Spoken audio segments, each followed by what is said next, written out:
నమస్కారం. నా మిత్రులకు, సన్నిహితులకు, ఆత్మీయులందరికీ పరచూరి పలుకులకు స్వాగతం.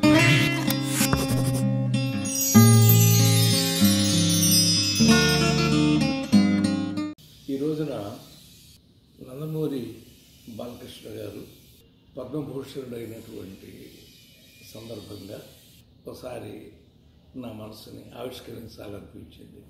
ఎందుకంటే పద్మశ్రీ, పద్మభూషణ్, పద్మవిభూషణ్, భారతరత్న ఇట్లాంటి ఈ సత్కారాలు సామాన్యమైనవి కాదండి. ఇప్పుడు కేవలం బాలయ్య బాబు ఒక నటుడుగానే ఇది సాధించలేదండి. ఆయనకి ఈ అవార్డు రావటంలో ఒక త్రిమూర్తిత్వం, అంటే 3 మూర్తిత్వాలు ప్రతిఫలించినాయి అని నేను భావిస్తానండి.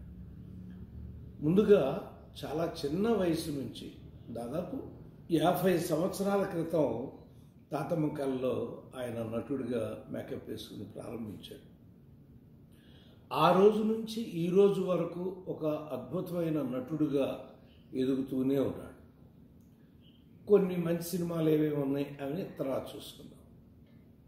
ఆ తర్వాత 2014 నుంచి ఒక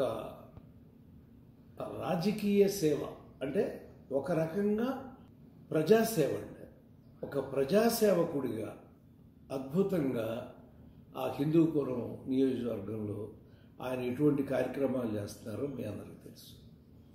3 సమాజ సేవ, అంటే బసవతారకమ్మ క్యాన్సర్ ఆసుపత్రి ద్వారా ఎంతమందికి ఆయన ఆ ప్రాణదానం కోసం ప్రయత్నం చేస్తున్నారో నాకు తెలుసు. కాబట్టి ఈ త్రిమూర్తిత్వం అని నేను 3 అన్నాను. పెద్ద పెద్ద అవార్డులు రావటం అంటే అంత సామాన్యం కాదండి. పద్మశ్రీ కాకుండా పద్మభూషణ్ లెవెల్కి బాలయ్య బాబు రాగలగటానికి కారణం ఈ 3 అనేది నేను విశ్వసిస్తున్నాను. ఎందుకంటే ఒక నటుడిగా ఆయన పౌరాణికాలు, సాంఘికాలు, జానపదాలు, చారిత్రకాలు, అంటే ఈ మధ్యకాలంలో ఉన్నటువంటి ఎక్కువ మంది కథానాయకులు కూడా ఆ రోజుల్లో అంటే జమున గారు, సావిత్రి గారు, కృష్ణకుమార్ గారు, అన్నగారు, ఇలా వీళ్ళు అందరూ అన్ని రకాలుగా ఉండేవారు. నాగేశ్వరరావు గారు కూడా 4 కొంచెం పౌరాణికాల్లో తక్కువ, కృష్ణార్జున యుద్ధం అట్లాంటిది. బట్ చారిత్రకాలు ఆయన అద్భుతమైనవి చేశారు, సాంఘికాలు చేశారు. జానపదాలు కొంచెం తక్కువ. మొట్టమొదటి కీలుగుర్రంతో ఆయన జీవితం ప్రారంభమైనా కూడా జానపదాలు కొంచెం తక్కువ చేశారు. ఇప్పుడు నడుస్తున్నటువంటి వాళ్ళలో 1-2 జోనర్స్ తప్ప మిగతా జోనర్స్కి వెళ్ళినటువంటి వాళ్ళు చాలా తక్కువ మంది ఉన్నారండి. దీనిలో ఫిల్మోగ్రఫీలో కనుక మీరు వెళితే చాలా కమర్షియల్ సక్సెస్లు ఆయన చూశాడండి. సాహసవే జీవితం, జననీ జన్మభూమి, మంగమ్మ గారి మనవడు, అపూర్వ సహోదరులు, మొవ్వగోపాలుడు, ముద్దుల మావయ్య, నారీ నారీ నడుమురారి, లారీ డ్రైవర్ మాది, ఆదిత్య 369. ఆదిత్య 369 ఇంత అద్భుతమైన జోనరో మీకు తెలుసండి. సింగీతం శ్రీనివాసరావు గారు ఒక అద్భుతాన్ని సృష్టించి బాలయ్య బాబు ద్వారా ఆ ప్రయోగం చేసి ఒక అద్భుతాన్ని సృష్టించారండి. అలాగే భైరవ ద్వీపం ఎంత అద్భుతంగా చేశారో మీకు తెలుసు. పెద్దన్నయ్య ఒక అన్నగా ఆయన పాత్ర నిజంగా ఒక రామారావు గారిని చూసినట్టే అనిపించిందండి పెద్దన్నయ్యలో బాలయ్య బాబుని చూస్తుంటే.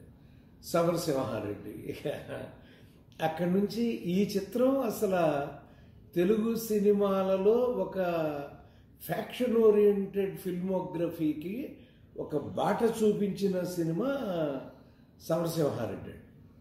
మీకు తెలుసు, మొట్టమొదట చాలా భయపడ్డామండి.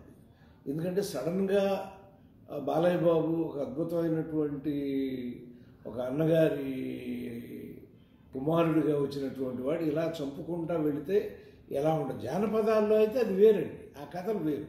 కానీ సాంఘిక చిత్రంలో ఒక ఫ్యాక్షనిస్ట్గా ఉంటే అండి మీకు చెప్పి ఉంటాను ఒకసారి. ఆ నిర్మాత కూడా ఇదే కుర్చీలో నేనున్నా, ఆ ఎదురు కుర్చీలో ఆయన కూర్చుని సమరసింహారెడ్డి అనే టైటిల్ వద్దని కూడా అడిగారని మీకు చెప్పాను. నేను గుర్తుండుంటుంది మీకు అది. కానీ నాకు నమ్మకం, ఎందుకంటే మేము చూసాం, తన రషెస్ చూసాం, తన పెర్ఫార్మెన్స్ చూసాం. అది సార్ ఒక్కసారి అది అవనివ్వండి, ప్రీ రిలీజ్ ఈవెంట్ అవనివ్వండి అంటే ఇక అసలు ఆ ఈవెంట్లో డైలాగులు చెప్తా అంటే ఆ జనం చేసినటువంటి హర్షధ్వానాలు చూసి ఆ వెంకట్రావు కూడా చాలా సంతోషపడిపోయాడు. నరసింహనాయుడు, లక్ష్మీ నరసింహ, సింహ, లెజెండ్, అఖండ, వీరసింహారెడ్డి, భగవంత్ కేసరి చూడండి. ఇప్పుడు ఇలా మొన్న కూడా మళ్ళీ బాబు సినిమా గమ్మత్తైన 2 వేషాలతో 2 జోనర్లు కలిపి ఒక జోనర్ లాగా తీసుకొచ్చి మొన్న కూడా సంక్రాంతికి తను విజయ బాటలోనే ఉన్నాడు కదండి. అలా బయోగ్రాఫికల్, అలాంటి వేములవాడ భీమకవి చేశాడు, అభిమన్యు చేశాడు, దానవీర సూరకర్ణలో చేశాడు, జహంగీరు, అక్బర్, సలీం, అనార్కలి, తిరుపతి వెంకటేశ్వర కళ్యాణంలో నారదుడిగా, అసలు బాలయ్య బాబు నారదుడిగా ఊహించుకోవటమే ఒక విచిత్రం అండి. అలా సచ్చరిశ్చంద్రులు ఇలా చేశాడండి.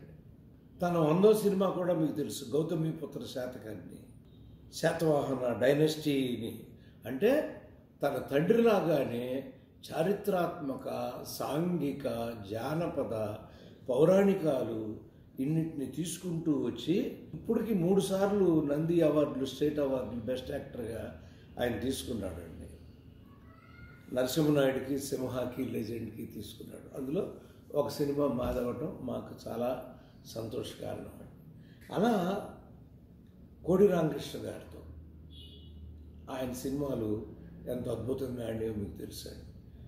అంటే ఒక అనసూయమ్మ గారు అల్లుడులో చేసినటువంటి లేదా కథానాయకుడిలో చేసినటువంటి బాలయ్య బాబేనా ఈ సమరసింహారెడ్డి, ఈ లక్ష్మీ నరసింహ ఈ సినిమాల్లో ఉన్నది అని మాకే అనిపిస్తూ ఉంటుందండి ఒక్కోసారి ఆ రషెస్ అవన్నీ చూసినప్పుడు. ఏమైనా సమాజ సేవలో మన బసవతారకం క్యాన్సర్ ఆసుపత్రుల్లో ఎంతమందికి వారు సేవ చేస్తున్నారో మాకు తెలుసు. మా కజిన్ బ్రదర్ కూడా ఒకరు చాలా కాలం సస్టైన్ అయ్యాడండి.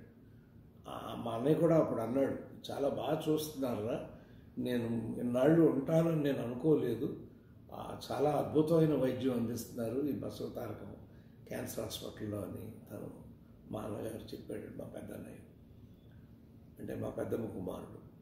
అలా అది 2 రాజకీయంగా మీరు గమనిస్తే భారతదేశంలో ఇవాళ ఎమ్మెల్యేలుగా పదవిలో ఉన్నటువంటి వాళ్ళు ఎంతమంది ఎన్ని రకాల దీనికి కారణమవుతున్నారో మీకు తెలుసండి. కానీ మత్సలేని రాజకీయ నాయకుడిగా బాలయ్య బాబు నడుస్తున్నాడు. ఎవరైనా వేలు పెట్టి చూపించారు ఇట్లా బాలకృష్ణ గారు ఇది అని? సో రాజకీయ నాయకుడిగా, సమాజ సేవకుడిగా అటు వెళితే ఒక సాంఘిక సేవా దృక్పథంతో ఇన్ని సేవలు చేస్తూ ఉన్నటువంటి తను ఆ పద్మభూషణుడు అవుతున్నాడు అంటే నిజం. కానీ అంత అయి కూడా తను ఏమన్నాడు, నాన్నగారికి భారతరత్న అని తన ఆశతో ఒక్క బాలయ్య బాబే కదండి, కోటాను కోట్ల మంది అన్నగారి అభిమానులు, కోటాను కోట్ల మందిని నిత్యం నిద్రలేవగానే కోరుకునేది ఎప్పుడు నందమూరి తారక రామారావు గారి పేరు ముందుకి భారతరత్న అనేది వస్తుందని చెప్పి మోడీ గారికి నమస్కారం చేసి అడుగుతున్నారు. అయ్యా, అన్నగారు నందమూరి తారక రామారావు గారు రాజకీయ సేవకుడిగా, మత్సలేని రాజకీయ నాయకుడిగా, ఒక ముఖ్యమంత్రిగా అన్ని సంవత్సరాలు చేస్తూ ఆ పదవిలో ఉండి ప్రతినాయకుడిగా ఉండి ఇంత మత్సని కూడా సంపాదించుకోకుండా వచ్చినటువంటి మహానుభావుడు. వారికి కేంద్ర ప్రభుత్వానికి నేను విజ్ఞప్తి చేస్తున్నాను, ఒక్కసారి ఆయన కోట్ల మంది అభిమానుల గుండెలు ఒక్కసారి హర్షాతిరేకాలతో పులకరించాలంటే వారి పేరు ముందు భారతరత్న అనేది రావాలి. బాలయ్య బాబు కోరుకున్నట్టుగానే ఆయన భారతరత్న అయి రేపు అవార్డులు తీసుకునేప్పుడు ఆయన అవార్డు వచ్చి ఉంటే అది తీసుకుంటే మా అభిమానులందరం కూడా సంతోషిస్తామని తెలియజేస్తూ మన అన్నగారి అభిమానులకి బాలయ్య బాబు అభిమానులకి శుభాకాంక్షలు శుభాభినందనలు తెలియజేస్తూ సెలవు తీసుకుంటున్నాను. నమస్కారం.